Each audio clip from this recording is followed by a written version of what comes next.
আসসালামু আলাইকুম প্রিয় দর্শক, আজ আপনাদেরকে আমি দুটো বিষয় নিয়ে কথা বলবো।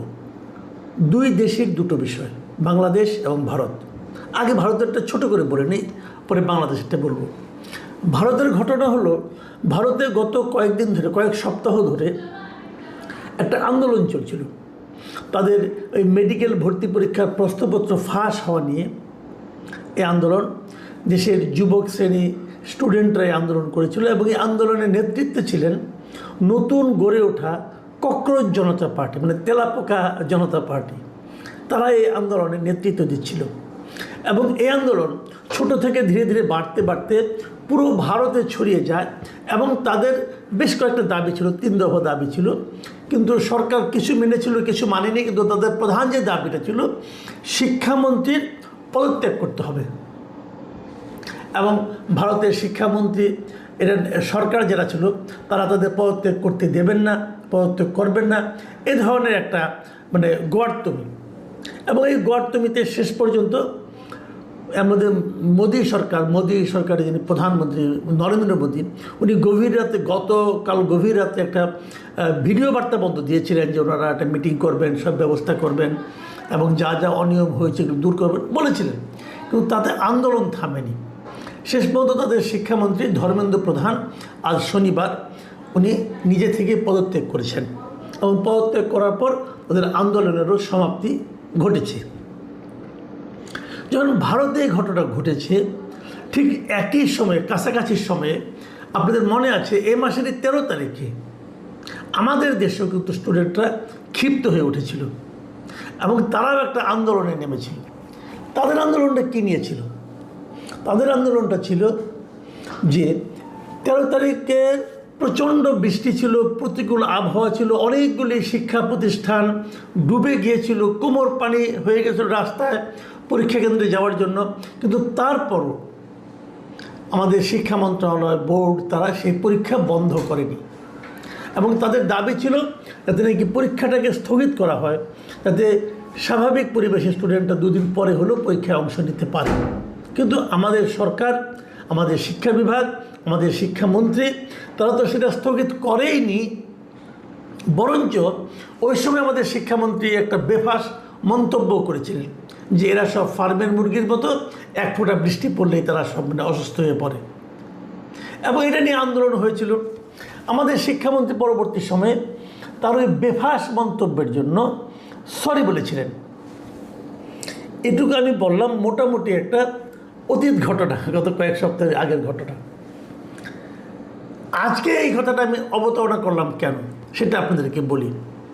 আজকে একটা ঘটনা ঘটেছে। আজকে ছুটির দিন। কুমিল্লা সরকারি মহিলা কলেজ প্রাঙ্গণে আজকে স্টুডেন্টদের শতাধিক স্টুডেন্ট একটা অবস্থান কর্মসূচি করে। আজকে কিন্তু ছুটির দিন, খেয়াল করবেন। ছুটির দিনেও তারা কলেজ প্রাঙ্গণে অবস্থান ধর্মঘট করে স্টুডেন্টরা। এটা কিন্তু মহিলা কলেজ, মেয়েরা করেছিল। কারণটা কি? কারণটা হলো এই যে 2 দিন আগে হঠাৎ করে এই কুমিল্লা সরকারি মহিলা কলেজের 7 জন শিক্ষককে একযোগে বদলি করা হয়েছে। সরকারি কলেজ, বুঝতেই পারছেন, কাজে সরকারি তো করে এগুলো। এখন 7 জনকে একই সঙ্গে বদলি করা হলো কেন?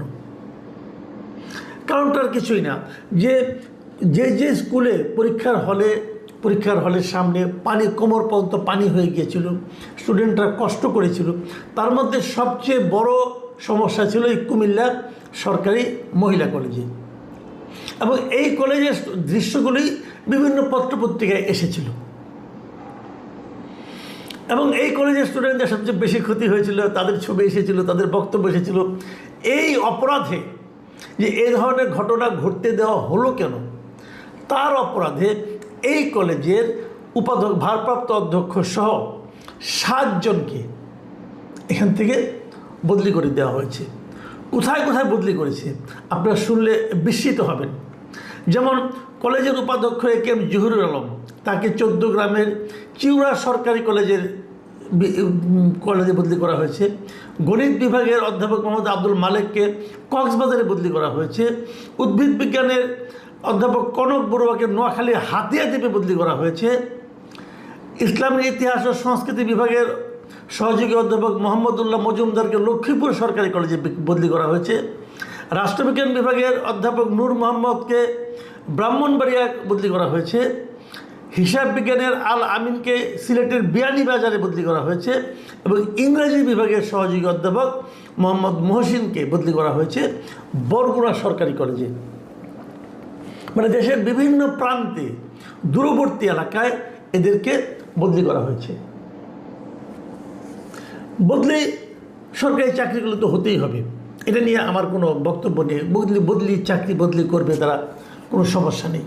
কিন্তু যখন একযোগে 7 জনকে পানিশমেন্ট ট্রান্সফার করা হয়, এই বদলিগুলি যে পানিশমেন্ট ট্রান্সফার, এটা নিয়ে যারা বদলি হয়েছেন তাদের মধ্যে আমার মনে হয় না যারা এই সরকারি চাকরি বুঝেন এবং যারা এই জায়গাগুলিকে চেনেন তারা সবাই মানবেন যে এগুলি পানিশমেন্ট ট্রান্সফার।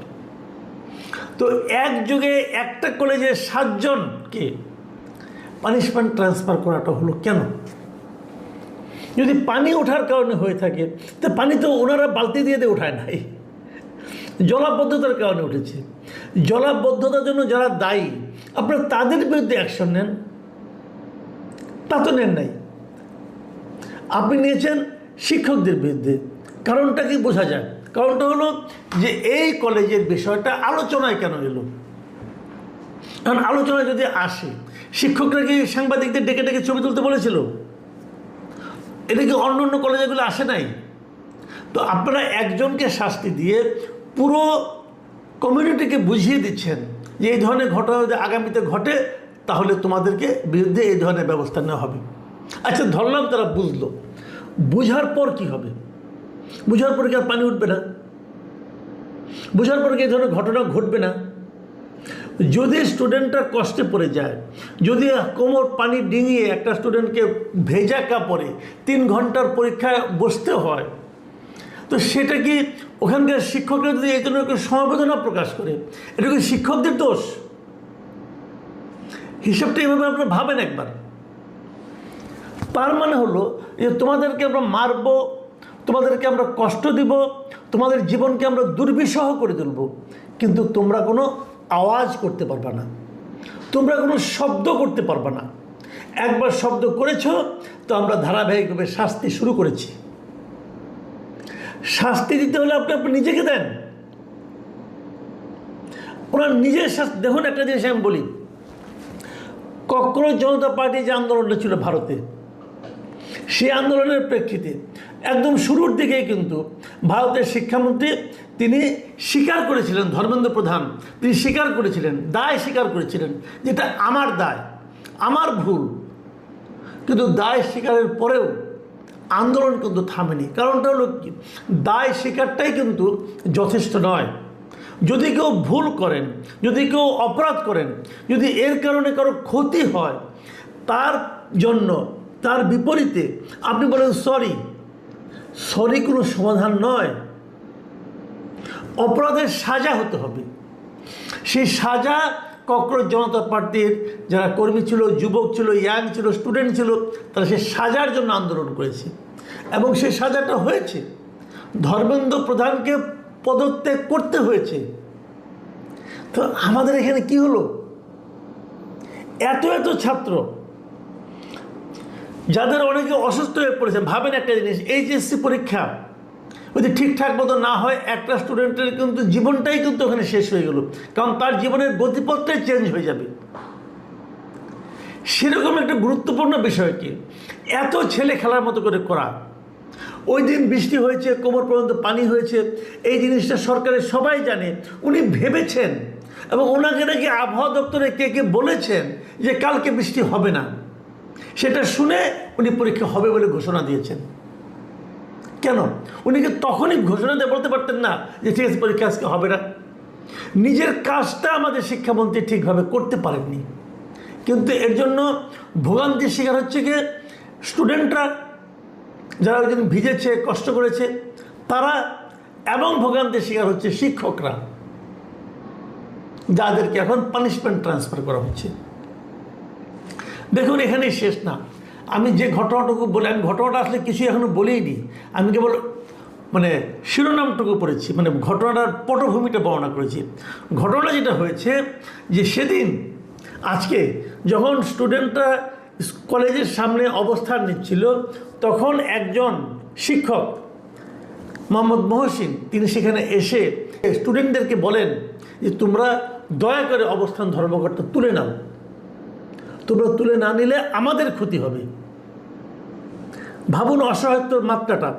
এক পর্যায়ে এই ভদ্রলোক স্টুডেন্টদের কাছে হাত জোর করে করজোরে বলেন, আমি পড়ে শোনাই ওনার কী বলেছেন।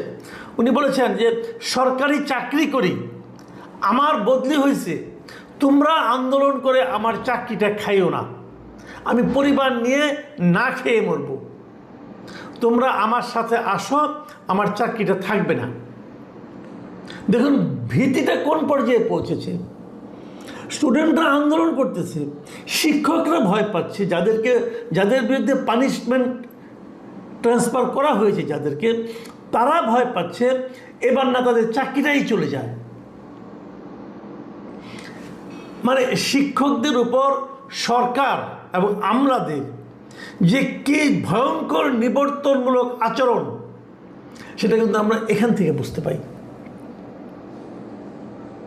একটা শিক্ষক যদি এতটা ভয়ের মধ্যে থাকেন, তিনি কিভাবে শিক্ষা দেবেন স্টুডেন্টদেরকে? কি শিক্ষা দেবেন উনি?